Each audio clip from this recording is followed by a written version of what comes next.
j'ai encore dépensé 140$ pour acheter une boîte mystère de jeux vidéo rétro.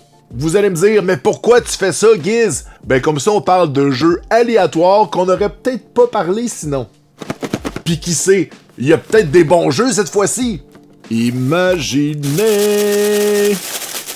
Allez, c'est parti! On s'en va explorer cette boîte que j'appelle affectueusement les boîtes de la honte avec un jeu de NES. Oh, un classique. Caveman Games. Ben oui, les Jeux olympiques des hommes des cavernes. Lavez vos cassettes. Maudite compagnie pas propre. Oh là là là là. On n'a pas le temps. Alors, l'étiquette est pas déchirée. Ouf, il y aurait du lavage à faire ici. Je pense que j'aurais pu faire un épisode complet juste sur laver cette cassette-là, mais on n'est pas là pour ça. Donc c'est un peu déchiré ici. Donc c'est pas incroyable. Et pour ceux qui sont pas familiers, donc comme je disais, c'est des Jeux olympiques d'hommes des cavernes avec des batailles de coups de massue dans la face, mais aussi le fameux lancer de la femme, un sport qui s'est perdu au cours des générations, mais qui peut-être reviendra dans les Jeux olympiques dans un futur proche. Puisque j'ai tous les jeux de NES, on veut toujours comparer avec mon exemplaire à moi. Mon exemplaire à moi. Alors, voici les deux. Bon, mon jeu à moi est sale aussi. Vous allez pouvoir me le dire. Faudrait vraiment que je passe toute ma collection pour les laver. Donc, celle de la boîte de la honte est comme délavée ici. Peut-être qu'ils ont essayé de la nettoyer, puis ils ont trop frotté. Moi, ça vient du magasin Idéfix. Je sais pas s'il y en a qui se souviennent de ce magasin qui était sur la rue Ontario. Donc, le mien est plus beau. Il n'y a pas de déchirure. Il mériterait un petit nettoyage. Et puis sinon, en termes de variantes, je crois qu'ils sont identiques. Pareil. Aucune différence, mesdames et messieurs. Je remets donc mes Jeux olympiques en attendant les Jeux olympiques qui, cette année, seront aux États-Unis. Je sais plus. Le sport. On suit le sport. Un jeu qui vaut environ 16$ dans cet état-là. Ça part bien. Est-ce qu'on va rembourser la boîte au complet? Prochain jeu! Oh! Ah! Il s'agit de Lotus Turbo Challenge. J'ai fait une face parce que j'étais comme semi-content de voir le morceau de Electronic Arts, les fameuses cassettes de Genesis avec le bout jaune. Mais en plus, c'est un jeu de course. Je suis pas très friand de ce genre de jeu-là. En plus, c'est pas super beau, je trouve. Je crois qu'il y a des meilleurs jeux de course. J'ai même l'impression qu'il y a des jeux sur la NES qui sont plus beaux. Alors que là, on parle d'une console 16 bits. Est-ce que j'exagère? C'est un jeu qui vaut à peine 11$. Bon, il a l'air endommagé, mais ce n'est pas le cas. C'est fait comme ça. C'est comme des traces de break pour nous donner l'impression que quelqu'un a freiné sur la cassette. Et à l'arrière, il n'y a rien à signaler. Il n'y a rien à déchirer, donc tout va bien. Coudonc. Et là, vous l'attendiez tous. Mon chialage sur le fait qu'il n'y a pas la boîte de plastique. Regardez, c'est beau une boîte d'Electronic Arts. Dans une collection, c'est magnifique par rapport à une cassette comme ça dans une tablette. En plus, ces boîtes-là sont un petit peu plus grosses. Puis regardez, c'est fait pour la forme de cette cassette-là qui est plus grosse que les cassettes de Genesis normales. Aucune raison de jeter ça dans les poubelles. Pourquoi vous le gardez pas pour serrer votre jeu? En tout cas, moi, si j'avais eu un Genesis quand j'étais petit, je les aurais pas jetés. En tout cas, je pense. Mais on le saura jamais. On n'est pas une boule de cristal. Allez, on avance! Prochain jeu, il s'agit d'un jeu de Super Nintendo Wing Commander. Moi, je l'ai flatté ici parce qu'il a l'air d'avoir, je sais pas si c'est le collant qui est endommagé ou c'est quelque chose, une cochonnerie. Oui, il est un petit peu endommagé le collant. Dommage! Sinon, à l'arrière, ça va. C'est vraiment juste le devant. Hey, c'est tout petit. Sinon, il est dans un bon état. C'est un peu fâchant. Wing Commander, un simulateur de poste de commande, si on veut. Pendant ma jeunesse, j'ai toujours pensé que c'était affilié à Star Wars, parce que bon, les Wing Commander, les X-Wing, mais non. C'est juste un jeu dans lequel on est dans Star Wars, mais pas dans la franchise.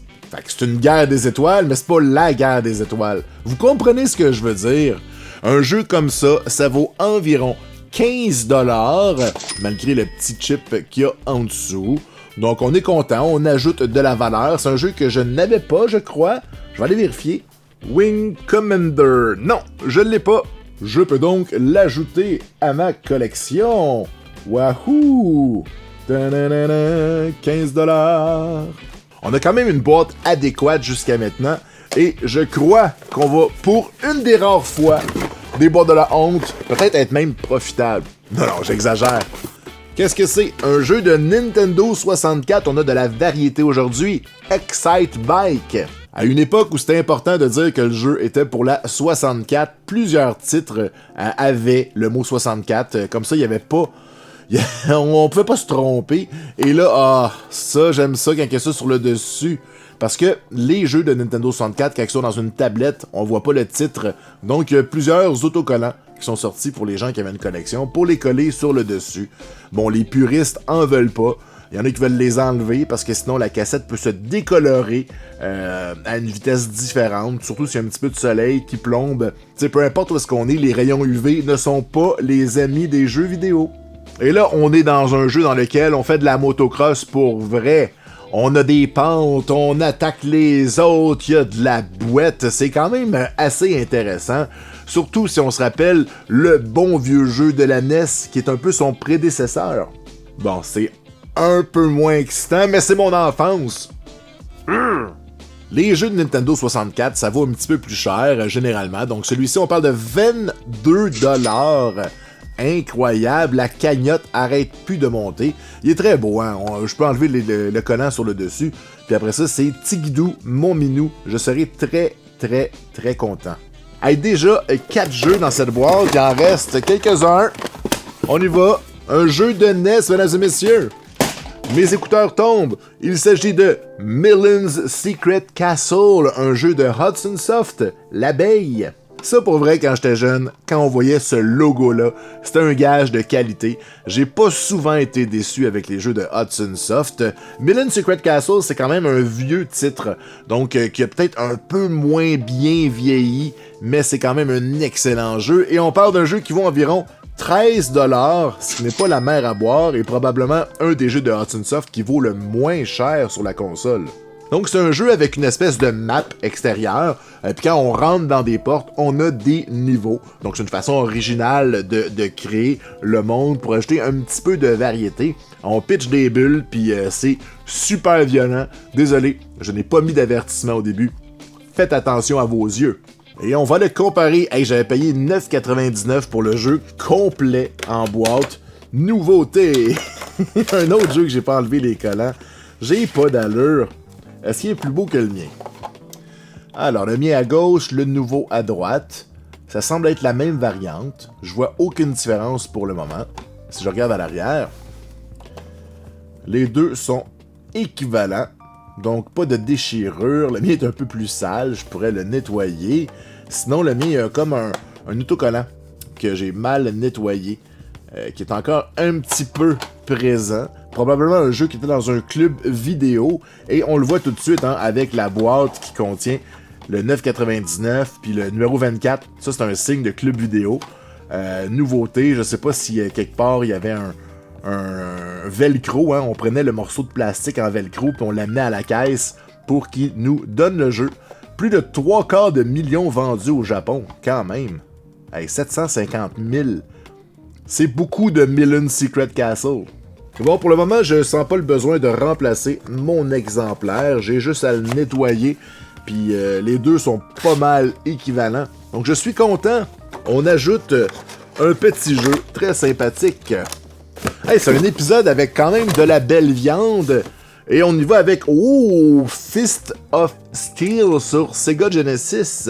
Ah, c'est dommage parce que bon, il y a un autocollant ici que je serais peut-être capable d'enlever, mais l'étiquette est un peu endommagée. C'est dur à voir parce que il y a comme le relief qui est comme de la boucane, c'est fait comme ça, mais ici il est déchiré en haut, fait qu'on a de la misère à voir la démarcation entre le déchiré et le style.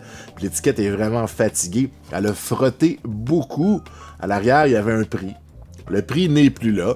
Et en parlant de prix, on parle d'un jeu qui vaut 18$, mesdames et messieurs. Incroyable! Ça, c'est un jeu de baston, qui fait penser un peu à Double Dragon, mais avec des personnages vraiment avec des chibis, avec des grosses têtes, on dirait ça me fait penser à un jeu de boxe, j'arrive pas à mettre le doigt dessus, un vieux jeu que je jouais sur PC, qu'on pouvait améliorer son boxeur. Puis là, j'ai d'autres flashbacks de d'autres jeux de boxe, qu'il y en a un qui avait un kangourou. Est-ce que vous vous souvenez du jeu de boxe qu'on pouvait jouer à un kangourou? C'est quoi dans le nom de ça? En tout cas, mon enfance était très plaisante. Bon, un autre jeu sans sa boîte, et je vais en profiter pour vous montrer la différence entre les boîtes de Genesis, de Electronic Arts et les autres. Regardez, je pourrais pas la serrer dans celui-là. Il y a vraiment des différences de grosseur de cassette. Je voulais vous en parler, c'est fait. Êtes-vous content? Et si vous êtes content, c'est un bon moment pour vous abonner à la chaîne si c'est pas déjà fait. Ça aide beaucoup l'algorithme, ça me permet d'avoir plus de vues, je peux acheter plus de jeux, faire plus de vidéos, et c'est le cercle de la vie. Merci tout le monde. Et sur ces belles paroles, on arrive au dernier jeu de la boîte, c'est mieux d'être le meilleur jeu de tous les temps, un jeu de Super Nintendo, Draken. Ah ben là, une belle étiquette, peut-être pas finalement, non. Non, ça c'est endommagé. C'est sale? C'est endommagé? J'ai pas d'alcool à briquet à portée de main pour cet épisode, donc je vais pas essayer de le nettoyer. L'étiquette de Super Nintendo, quand elle commence à être fatiguée, puis on voit qu'il y a comme de l'érosion dessus, mettre de l'isopropanol à 99% pourrait faire partir l'encre, puis là ça ferait des picots blancs, puis on serait pas épanoui. Donc il faut faire attention à ça. L'arrière est parfait. C'est rare, hein, ça arrive souvent que les jeux qu'on connaît moins, que l'arrière a été échangé avec une autre cassette, puis là ça fait 2 jeux qu'on a des beaux derrière dessus. Bon, le jeu d'avant est un jeu de la Double Dragon. Là, c'est un jeu à la Donjon Dragon. On a des personnages qui sont sur une map. Ça me fait penser un peu à un mélange de peut-être Final Fantasy, mais dans Donjon Dragon. Donc, une expérience pour essayer de revivre une aventure avec plusieurs personnages. J'ai l'impression que ce jeu-là se jouerait mieux sur PC. Mais ça, c'est moi. Clavier-souris, c'est souvent l'idéal quand il y a beaucoup de menus par rapport à une manette. Mais bon, qu'est-ce que vous en pensez? C'est un jeu qui vaut 15$. Donc ça va. Un autre jeu, on n'a pas eu de jeu vraiment cheap dans cet épisode-là. Donc je suis très content. Un autre jeu que j'ai pas dans mon full set de Super NES, qu'on pourra faire un épisode complet dessus dans le futur. Hein? Kart. Je l'ai. Un jeu qui vaut 15$. Avant que vous me le demandiez, l'application que j'utilise, c'est puregaming.org.